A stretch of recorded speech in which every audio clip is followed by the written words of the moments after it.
as ruas que têm essa denominação de 13 de maio fazem referência à abolição da escravidão no país. Mas, em Belém, essa data, 13 de maio, remete a 13 de maio de 1863, que vai ser, 1836, que vai ser quando as tropas legalistas tomam conta da cidade de Belém e retiram, dão fim ao governo cabano. Então vai ser uma data que vai fazer referência a isso. E essa rua vai ter, essa rua vai receber essa denominação porque aqui morava Eduardo Angelim, que vai ser o presidente do terceiro governo cabano. Bom, a gente também está aqui na frente do Museu do Bonde. E o Museu do Bonde vai ser um espaço dedicado a contar a história dos bondes elétricos na cidade de Belém. Os bondes elétricos, eles foram implementados no período da Belle Époque, na segunda metade do século XIX em Belém. E vão ter como instrumentos os bondes elétricos, que vão ser veículos que vão circular na cidade por meio dos trilhos, e a gente vai ver ao longo do nosso trajeto alguns trilhos no percurso. E os bondes, eles vão ser significativos para esse período da cidade de Belém, que vai ser a Belle Époque, que vai ser de grande expansão econômica, urbana, social e principalmente cultural, onde a gente vai ter influências de estilos urbanísticos semelhantes aos de Paris. E os bondes elétricos vão se dar de dois tipos na cidade. Vão ser os bondes de passageiro, onde a gente vai ter bancos, entradas independentes em cada corredor. Também vão ter os bondes de carga, vão ter também alças em cima para as pessoas segurarem e poderem utilizar o veículo em pé. E a gente vai ter também os bondes de luxo, que vão ser bondes em que a gente vai ter uma cabine específica para o condutor, e no interior dele a gente vai ter mesas e bancos cobertos de couro, forrados, de couro e palhinha, que vai fazer essa diferença para as pessoas mais abastadas da cidade usarem esse tipo de veículo. E isso vai mostrar também, essa diferenciação de bondes, vai mostrar também as políticas que foram implantadas na cidade de Belém, com a Belle Époque, na intendência do Antônio Lemos, que vão ser políticas elitistas, segregadoras, principalmente que vai reformular os padrões, vai reformular a cidade de Belém, questões urbanas mesmo. Bom, aqui nesse ponto do roteiro, a gente vai também falar um pouco para vocês sobre a expansão do bairro da Campina. A gente está bem aqui na fronteira entre o bairro da Cidade Velha e a Campina. E a partir daqui a gente vai começar a enxergar Belém para além do período colonial. Para além das edificações coloniais que a gente vai encontrar na Cidade Velha, aqui a gente vai encontrar edificações do final do século XIX, algumas edificações do século XX e novos usos dessa Belém que vai se expandir. É no bairro da Campina em que a gente percebe a expansão da cidade de Belém por meio do Caminho de Santo Antônio, que vai ser onde a gente vai finalizar o roteiro. Esse caminho vai ser aberto pelos frades capuchos da Ordem Terceira de Santo Antônio, que vão construir uma pequena capela no alto da floresta, para além do Igarapé do Peri, que vai possibilitar a abertura de uma via que vai ligar esse convento, essa capela, ao pequeno núcleo, ao primeiro núcleo urbano da cidade, que vai ser aqui a Cidade Velha. Então, por meio desse caminho, a gente vai conseguir enxergar construções e a expansão da cidade. Vai ser uma via que é de extrema importância para a expansão e interiorização da cidade de Belém. O que eu quero que vocês observem, na João Alfredo, quando nós adentrarmos no bairro da Campina e nas outras ruas também, é que vocês olhem para cima, nós vamos perceber esse patrimônio, esses resquícios da Belém antiga olhando para cima, porque nós passamos aqui, quantas vezes a gente passa aqui durante o dia a dia, compra as coisas, nós chegamos aqui em lojas, camelôs, e não conseguimos observar a quantidade de patrimônio que tem aqui. E outra característica interessante é que a João Alfredo, durante o período da Belle Époque, ela não era apenas uma rua comercial. Aos sábados, pela manhã, as mulheres vinham aqui, as moças, e desfilavam com seus longos vestidos, com a alta moda parisiense. Então ela se transformava numa verdadeira passarela de moda. E elas vinham, imagina, no calor de Belém, apenas para desfilar, com aqueles vestidos, as meias calças, aqueles sapatos apertados. E essa era o comércio, esse era João Alfredo na Belém durante a Belle Époque. Pela manhã, nos sábados, não se vinha para comprar, se vinha o quê? Para mostrar o que você tinha, o que você tinha adquirido. E depois, posteriormente, na década de 50, 60, isso ainda permaneceu. Só que aí a João Alfredo passou a ser conhecida também como a rua namoradeira, em que as moças vinham e os rapazes ficavam nas calçadas e eles ficavam observando as moças e paquerando. E aí tem registros do jornal de Província do Pará, de documentos, que falam que através dessas paqueras surgiu casamentos, namoros, enfim, uma outra função que nós não vemos hoje mais. Hoje a gente anda por aqui na correria, na pressa, apenas com aquela função comercial. Tem que ficar circulando para a gente poder observar os detalhes. Deixa eu ver aqui, ó, nesse prédio bege aqui. Tem essa muretinha em cima dele. Ela é utilizada para cobrir os telhados. Não era típico da época que os telhados ficassem à mostra. Então, quanto mais decorada fosse a platibanda, mais ornamentada, maior poder aquisitivo aquela família tinha. Então, quando você olha para cima, você observa o telhado. Se você vê a platibanda muito decorada, é porque era de uma família que tinha o quê? Um alto poder aquisitivo. Quando você vê uma platibanda simples, não, essa família não tinha tanto poder assim, mas ainda assim ela quis esconder o seu telhado para fazer parte, né, dessa sociedade paraense que mostrava o poder através da arquitetura, do desenho das suas casas. E nós vamos ter algo que na época começou a ter aqui a 15 de novembro, que foi conhecido como Rua da Praia, as casas de dupla função. Embaixo existiam os comércios e em cima as moradias. O que nós vemos hoje? Só comércio, né?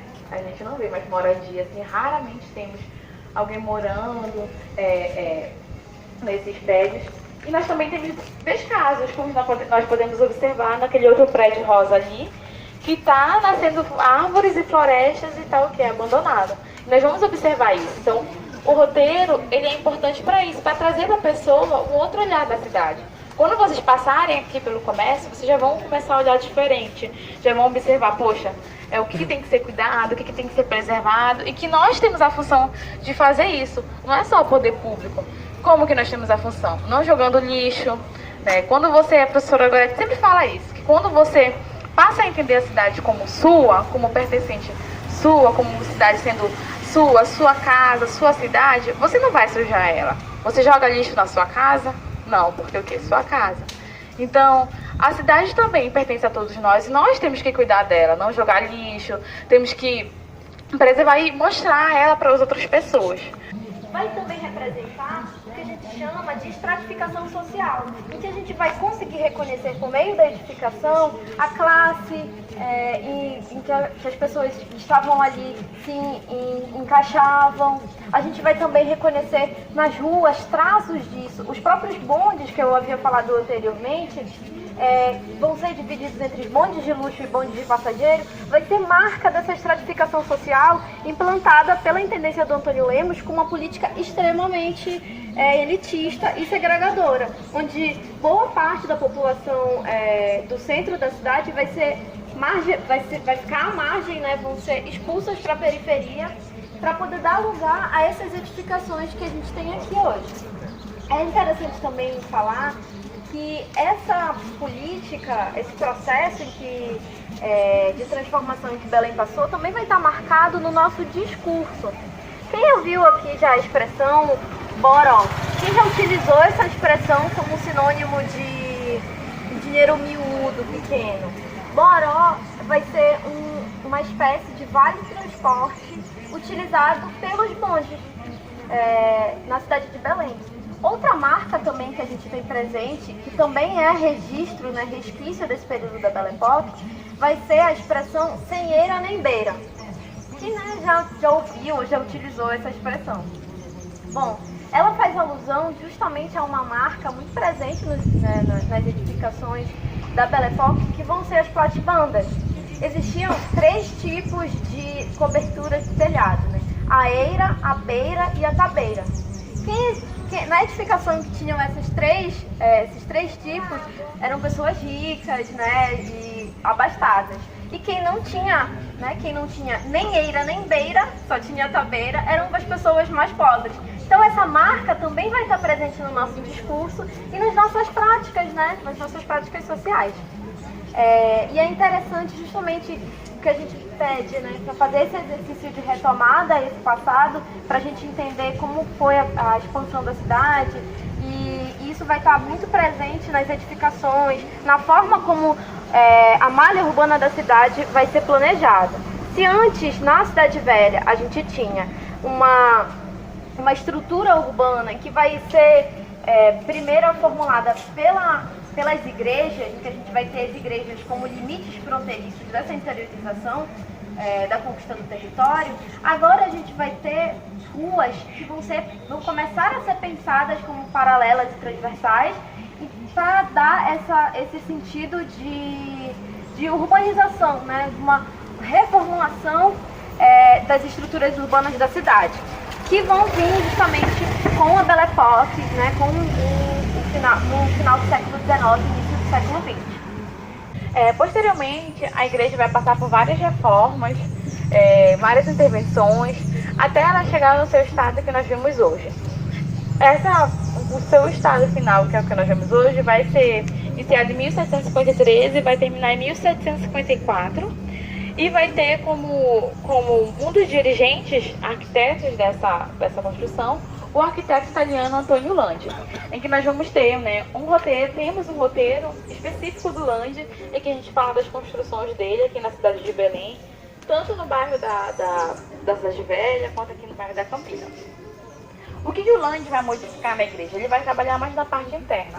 Os púlpitos da Igreja das Mercês vão ser atribuídos ao Landi, que vai ser muito semelhante, muito igual aos púlpitos que tem na Catedral da Sé, que foi ele também que fez. E aí a igreja vai assumir essa forma que nós vemos. Ela é uma igreja que possui uma fachada convexa. Vocês conseguem observar?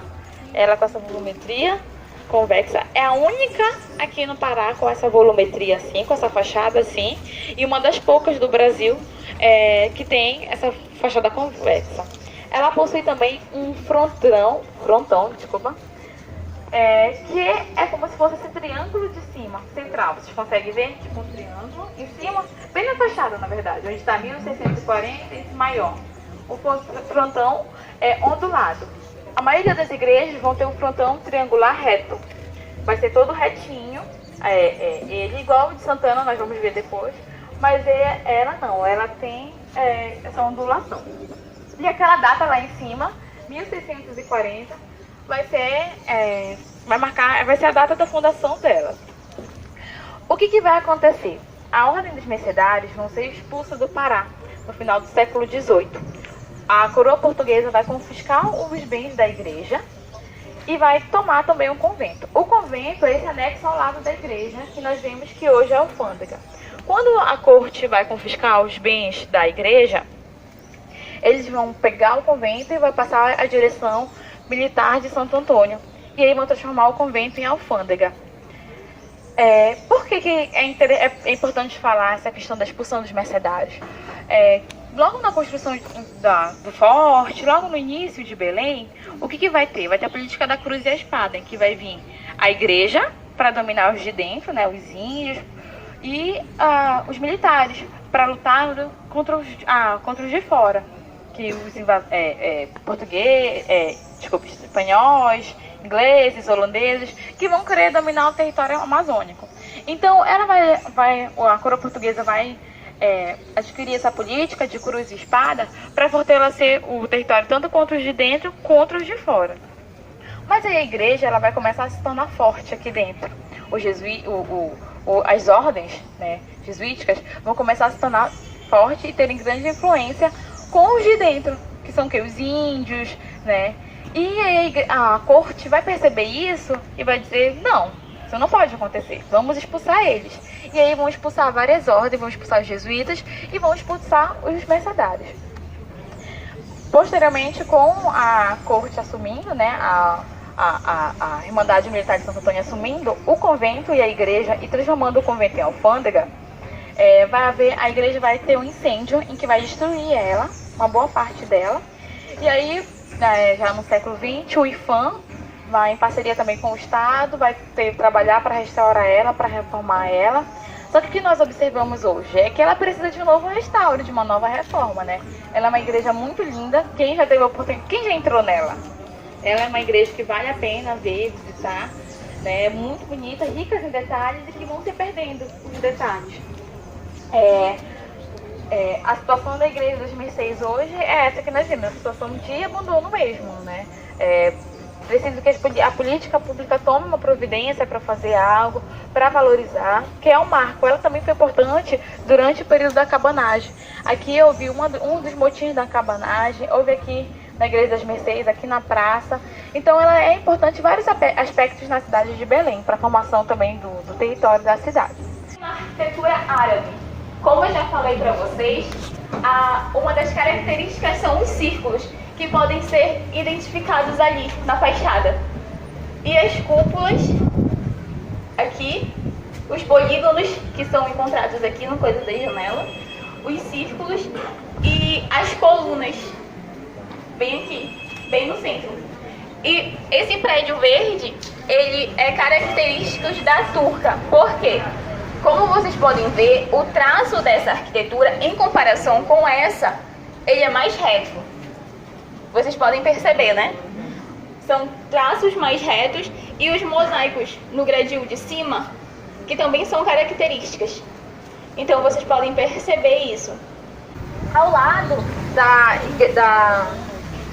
antiga faculdade de engenharia, a gente vai ter a Capela Pombo. Eu vou falar daqui para vocês, porque a gente já tá todos estão acomodados, mas quando a gente passar lá na frente, a gente para e dá mais uma olhada, que vai ser uma capela significativa para a gente lembrar do período colonial da cidade de Belém. Era comum que edificações de importantes figuras e figuras ricas da cidade que tivessem capelas dentro das suas casas. E aqui vai ser uma que vai ser a Capela Pombo, que vai receber esse nome por conta da família Pombo, que vai ser justamente a casa onde essa capela vai se encontrar. E essa capela se chama Bom Senhor Jesus dos Passos, que é muito interessante. Ela vai estar bem aqui na Campina. E vai ser uma capela em que a gente vai uma edificação que por muito tempo vai fazer parte da família, né, Pombo, e vai continuar sendo uma edificação particular.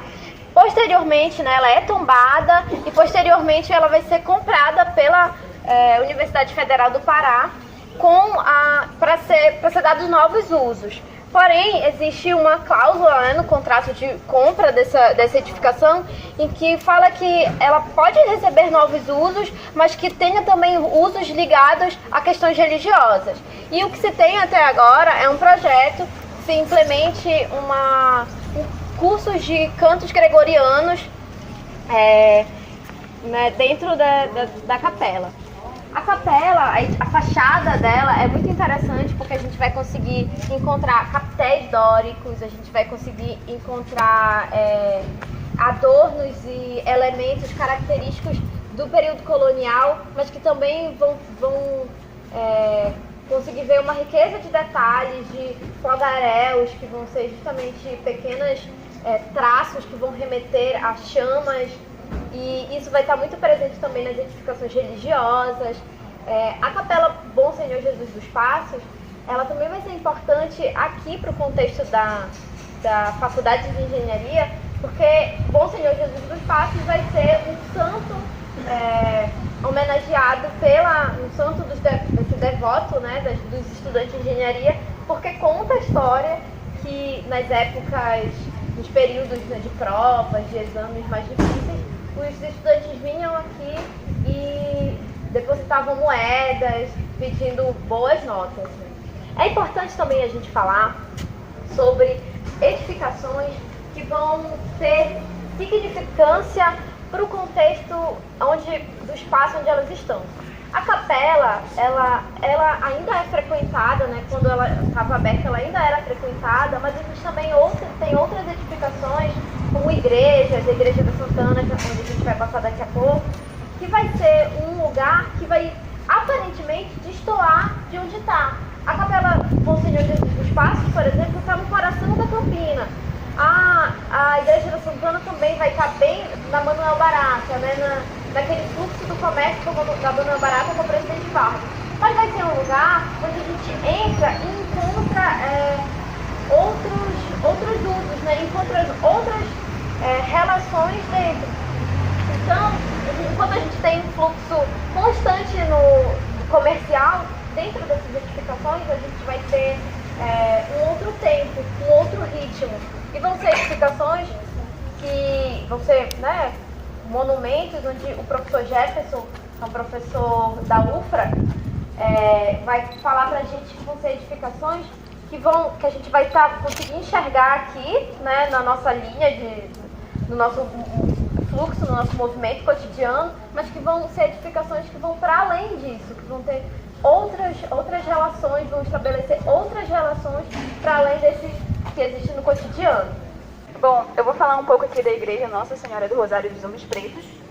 Bom, essa igreja, ela possui traços coloniais, mas antes de falar da arquitetura, eu vou falar um pouco sobre a história dessa igreja. Ela foi construída por volta de 1682 e inicialmente ela era uma capela bem simples. Ela foi construída inicialmente, a sua fundação foi construída pelos escravos. Por quê? Porque vocês sabem, né, no tempo de escravatura, quando os escravos vinham, os donos dele, eles queriam tirar aquela cultura que eles tinham dos santos lá, coisas do candomblé, essas coisas, a cultura deles. Eles queriam inserir a cultura cristã. Então, alguns escravos, eles começaram a frequentar a igreja e ser devotos dos santos portugueses.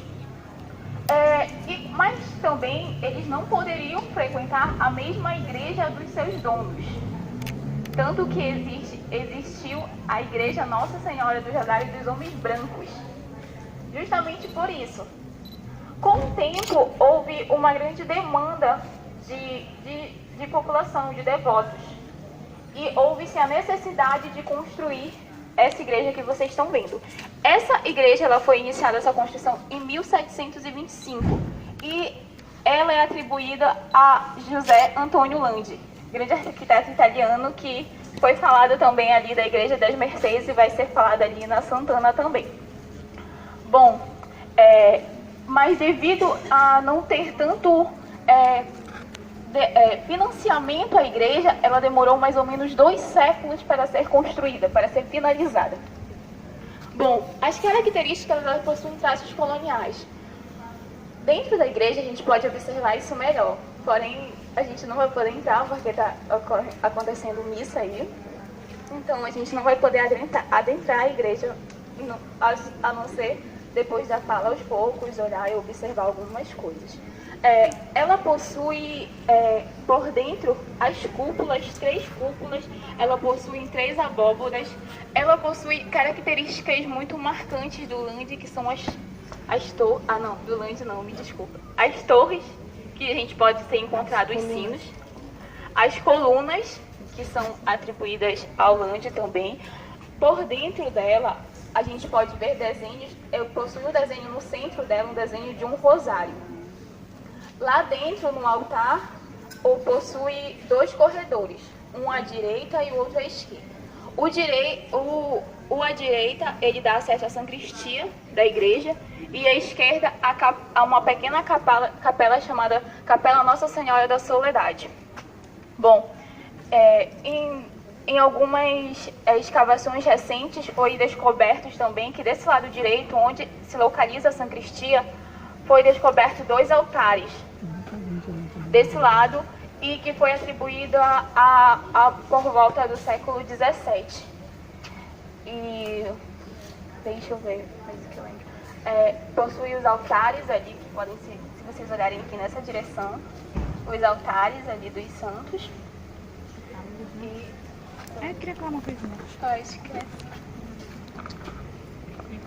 Bom, gente, como a Dani observou, né? Por que a igreja demorou a ser construída?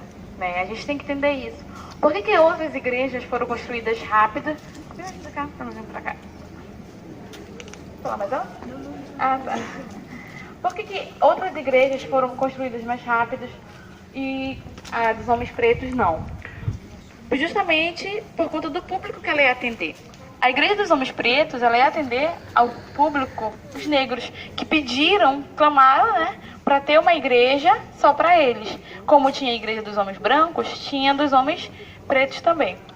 E aí tem relatos de jornais que mostram que os negros, os escravos, mesmo depois de um dia de trabalho, eles mesmos vinham construir a igreja, andando, cantando aqui na Padre Prudêncio, na Aristides Lobo, com os objetos, com os tijolos, o cimento não tinha, as areias e tal, para construir a igreja. Então a gente pode perceber também essa estratificação através da igreja. Como a Margarida observou a estratificação por meio das casas, a gente pode ver por meio da fachada. A gente vai perceber que ela não tem uma fachada tão ornamentada, tão decorada, quanto a outra igreja, que vai ser a Igreja de Santana, que está na mesma rua, está bem próxima, no mesmo bairro, mas que vai atender a públicos diferentes.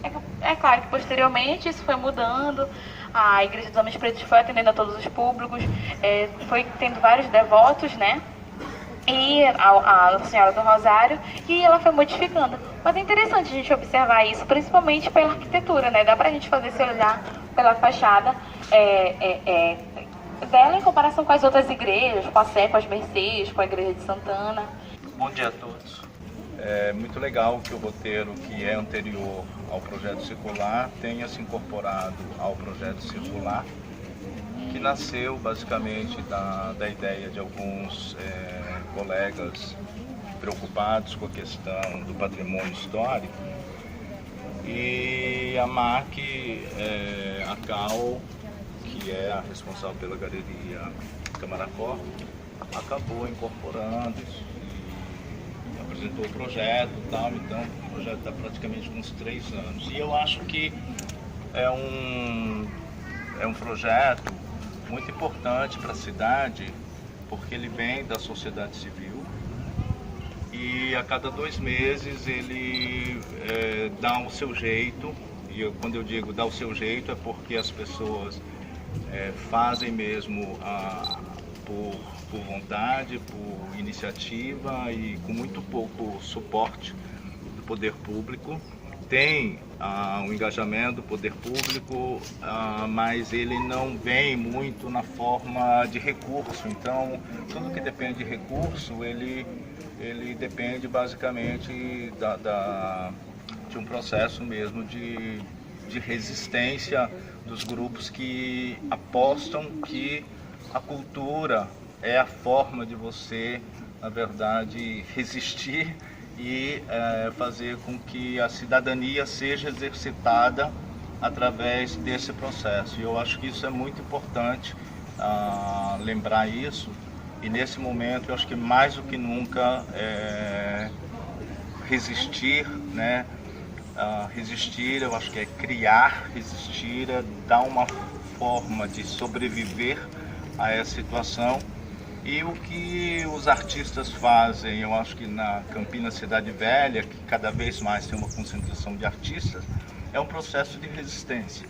E eu acho que é esse processo de resistência que está dando né, justamente essa sobrevivência à cidade nova, a cidade velha e a Campina, Reduto, então fazendo com que esses bairros cada vez mais depredados, eles voltem a ter vida. Sobre a igreja especificamente, eu só queria acrescentar uma informação que eu acho que é bastante importante para dar o real valor do que essa igreja representa.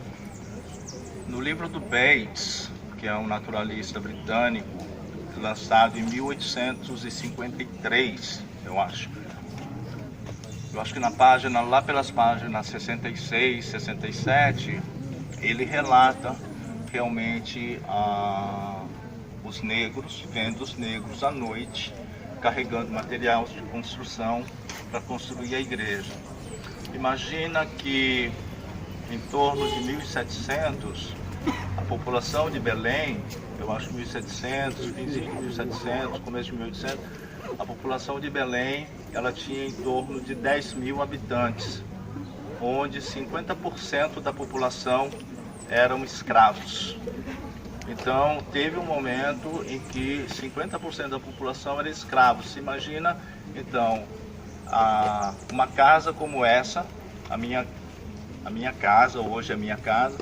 Essa casa, ela é estimada a mais ou menos em torno de 1850, talvez. O documento mais antigo que eu tenho dela é de 1893. E ela já estava sendo passada para alguém, né? Então eu imagino que a família já teria usado pelo menos por uma geração. E talvez nessa casa tivesse, para cada pessoa, talvez tivesse 2 escravos. Uma pessoa branca tivesse 2 escravos. A casa, ela era da cunhada do Barão de Guajará. Quem assina o documento para a venda da casa é o Barão de Guajará. E o Barão de Guajará morava na casa que hoje é o Instituto Geográfico, Histórico e Geográfico. Então, eu imagino pela pessoa que assina a venda da casa, eu imagino que deveriam ter poucas casas nessa condição naquele momento, né? E então é muito chocante, para mim é muito chocante imaginar que fim de 1700 tem alguns registros nesse sentido, uma população de 10 mil habitantes com 50% deles de escravos. E aí a importância, eu acho, dessa igreja, né?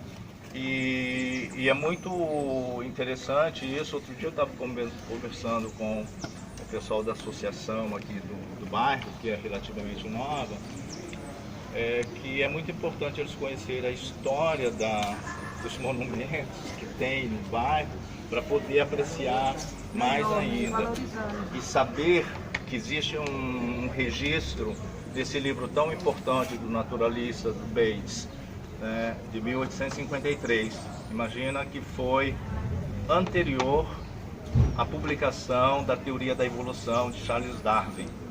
E então o naturalista fala de várias coisas sobre a região e registra essa questão dos negros à noite cantando, como já foi dito, carregando materiais de construção para a construção da igreja. É isso, que todos tenham um bom dia e tenham uma programação do circular muito intensa na cidade, e é um dia de bastante movimentação. Muito obrigado.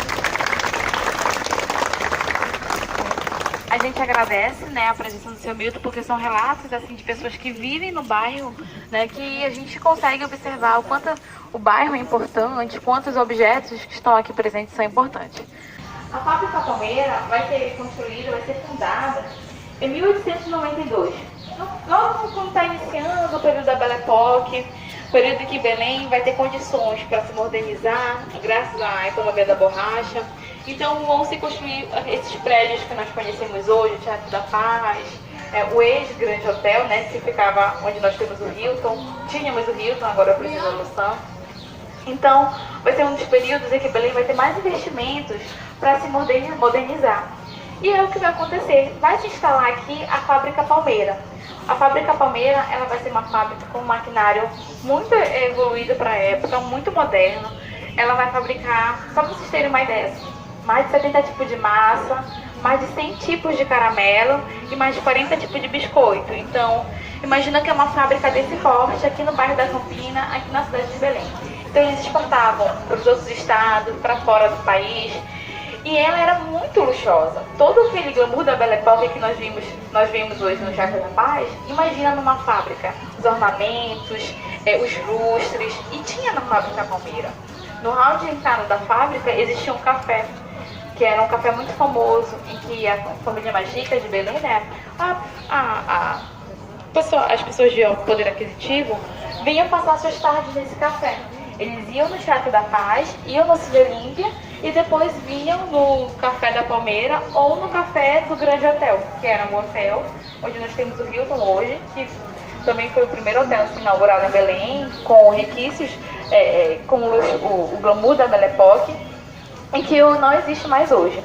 Então, a população, né, vinha passar a tarde no Café da Palmeira, vinha fazer os seus trajetos, como eu falei, né, o que era diversão naquela época. Era você passear pela João Alfredo, desfilar com as suas roupas, você vinha à tarde na Palmeira tomar um café, ir no Grande Hotel, no Teatro da Paz e no Cine Olímpia, né, passear por Belém nesses espaços.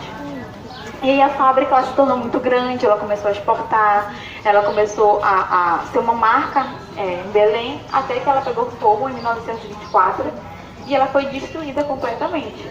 Mas aí reconstruíram ela aqui no mesmo lugar, ela foi reconstruída, veio mais moderna ainda, com mais maquinário. Ela foi a primeira a inaugurar aqui na capital paraense o forno a gás e o gerador elétrico. Não tinha nenhuma outra fábrica aqui. Ela inaugurou isso, depois as outras fábricas vão se apropriando desses recursos.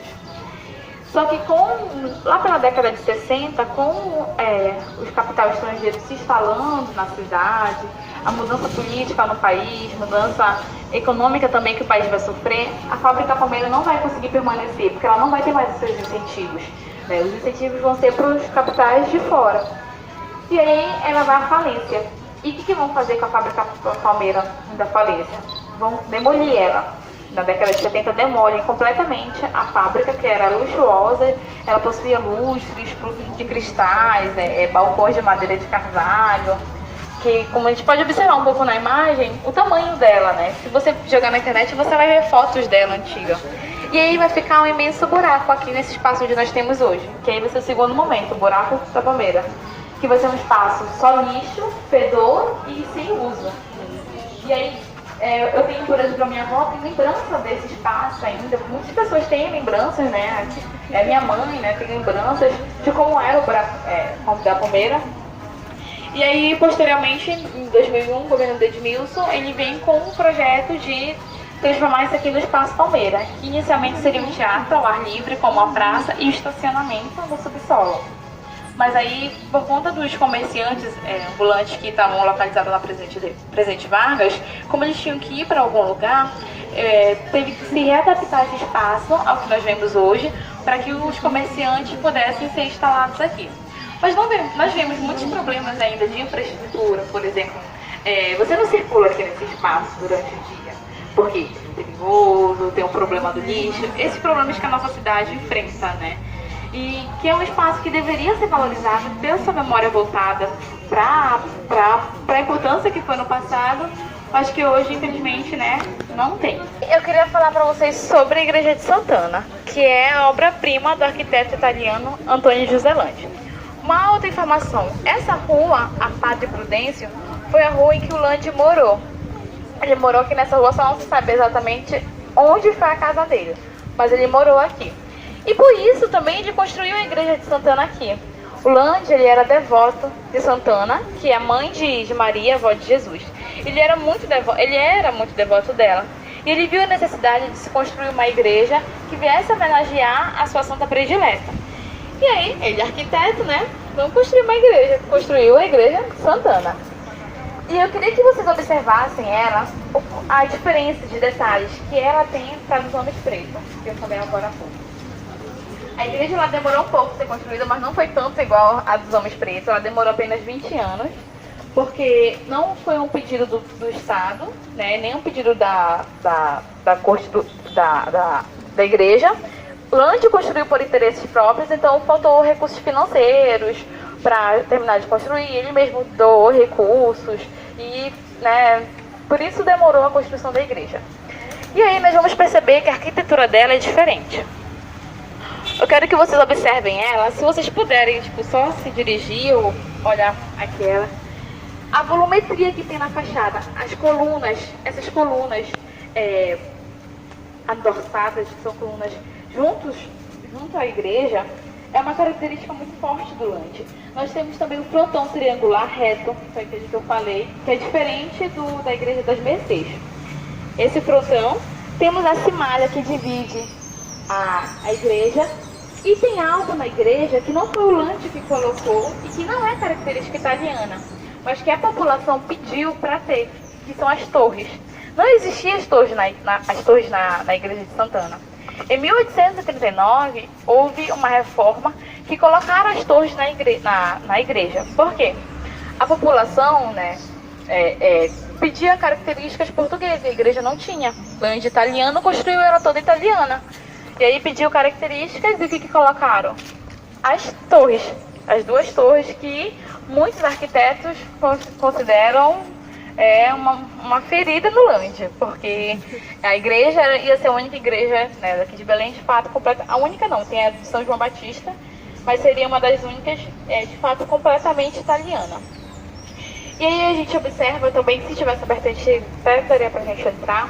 Dentro dela nós temos a cúpula, que essa reforma que foi inserida as torres, em 1839, não permitiu que pudesse observar a cúpula. Nós não conseguimos olhar daqui a cúpula. Só de alguns pontos estratégicos da rua a gente consegue observar. E é interessante a cúpula porque ela é uma das únicas 3 igrejas no Brasil que possui a cúpula central. Uma cúpula central e a planta em formato de cruz grega. Se olhar por cima, dá para ver o formato de uma cruz, a igreja. Com essa reforma que colocaram, introduziram as torres, também não foi possível observar, essa planta da parte da frente. E a igreja também foi muito importante no Império. Ela serviu como posse de presidente de todos os presidentes da província. E também ela se tornou, né, a principal igreja junto com as Mercês no bairro da Campina. E o Land usou uma estratégia para construir ela. Quando ele construiu a igreja de Santana, ele construiu justamente aqui porque era o ponto mais alto da cidade da cidade. Não tinha Nazaré, não tinha Batista Campos, tinha o quê? Cidade Velha e Campina. Não tinha o mercado do Ver-o-Peso, então quem vinha pelo rio conseguia observar a igreja. Quem vinha pela parte do interior do bairro conseguia também observar a igreja. Então ela é uma igreja que foi feita para ser vista por todos, para que todos viessem pudessem observar o amor do Land por Santana. E aí dentro dela também tem quadros pintados por Pedro Alexandre de Carvalho, tem pedras de Ilhós que veio de Portugal, tem um órgão musical muito bonito, é uma igreja que vale a pena mesmo a visitação. E também é legal fazer essa conversação, como eu já tinha dito antes, com a Igreja dos Homens Pretos, né? A igreja ela é tombada pelo IFAM e passou por uma recente reforma, que ela se encontra no estado que nós vemos hoje, né? Bem guardada, bem preservada. E tem um dilema do Land na igreja. Alguns historiadores acreditam que o Land está enterrado dentro dela. Outros acreditam que ele está enterrado no seu engenho, no engenho do Murucutu. Murucutu, né? Certo. Desculpa, gente. Então não é algo oficial, né? Alguns acreditam que está aqui porque ele foi devoto dela e outros não, acreditam mesmo que ele está no engenho que foi onde ele morou, tudo mais, né? Morou posteriormente, quando ele saiu daqui da Prata e Prudência, ele se mudou para o seu engenho. E a gente fez exatamente um caminho que marca justamente esse processo de expansão do bairro da Campina, né, para além do bairro da cidade, hoje Cidade Velha. Bom, a gente está aqui em frente ao Colégio de Santo Antônio, que foi construído ainda em Taipa e Pilamo em 1616, né, justamente com a abertura desse caminho para fazer ligação ao bairro da cidade. E aí, posteriormente, essa edificação vai ganhando forma até chegar ao que a gente tem atualmente. E ela já foi hospital, né, da Ordem Terceira, que é esse aqui, que a gente pode ver essa edificação aqui do lado. Já foi convento, já foi também um lugar onde ficavam órfãos, meninas órfãs vinham para cá como abrigo de meninas órfãs. E hoje a gente tem também uma das funções dessa edificação, que é o Colégio de Santo Antônio. Bom, a gente também está aqui nessa praça que chama Dom Macedo Costa, que faz homenagem ao bispo Dom Macedo Costa. E é interessante a gente falar um pouco nesse final sobre esse exercício que a gente vem fazendo ao longo do roteiro de tornar, né, a memória da cidade mais frequente no nosso cotidiano, né? Olhar uma edificação, entender os caminhos, como as ruas foram desenhadas, como as edificações foram construídas, entender que isso faz parte da nossa memória coletiva, da nossa memória social, e que isso vai ser presente e vai permanecer presente na nossa memória a partir dos nossos usos no cotidiano, a partir do momento em que eu uso e me aproprio da cidade, desses espaços públicos, dessas edificações, desses lugares que foram construídos a partir de um contexto social e que hoje atendem a outras ou a mesma função. Ao longo do roteiro, a gente viu várias edificações que hoje são lojas e antes foram livrarias, farmácias. E essas edificações que foram construídas num tempo passado, mas que hoje recebem ou não a mesma função, são chamadas dentro da geografia, e esse conceito cunhado pelo professor Milton Santos, de rugosidades espaciais, né? Que são objetos espaciais construídos num tempo passado e que hoje construídos num tempo passado sobre uma lógica, né, um contexto, e que hoje vai obedecer a mesma, né, ou outra função. E as pessoas começavam a me perguntar, o que é isso, sabe? Então, essa construção significa o quê? E eu nunca sabia responder. Então, assim, eu comecei a desenvolver uma vergonha, sabe? Por que eu não consigo, né? Então, apesar de ter estudado história, um pouco da história do Pará, mas eu não conseguia dar essas explicações. Então, eu comecei a me inserir justamente em espaços, né, nesses roteiros, nessas programações. Assim como a gente... Rapidinho. Tá. Assim como a gente está fazendo agora, sabe? Isso é muito importante, a gente sair daqui e divulgar, né? Divulgar esse tipo de programação, chamar nossos amigos, nossos familiares, porque a gente cuida do nosso pai, da nossa mãe, do nosso filho, porque a gente tem uma relação afetiva com eles forte. Eu acho que isso que a gente está precisando na nossa cidade, uma relação afetiva com Belém. Entendeu? Então a gente está tendo vários casos de descuido com a nossa cidade. Vocês viram por todo o roteiro, né, que muitas construções estão indo abaixo, né, devido ao descaso do governo e da gente também. A gente também tem que trazer isso para a nossa realidade, para a nossa rua, né? Então o que eu estou deixando para os filhos, né, para os nossos netos, né?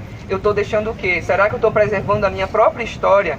Né? Então isso é muito importante, estreitar laços. Eu acho que isso que a gente precisa aqui na nossa cidade, estreitar mais esses laços com as pessoas, com a nossa cultura, né? Com tudo isso que a gente viu aqui nesse roteiro. Muito obrigado. Muito obrigada.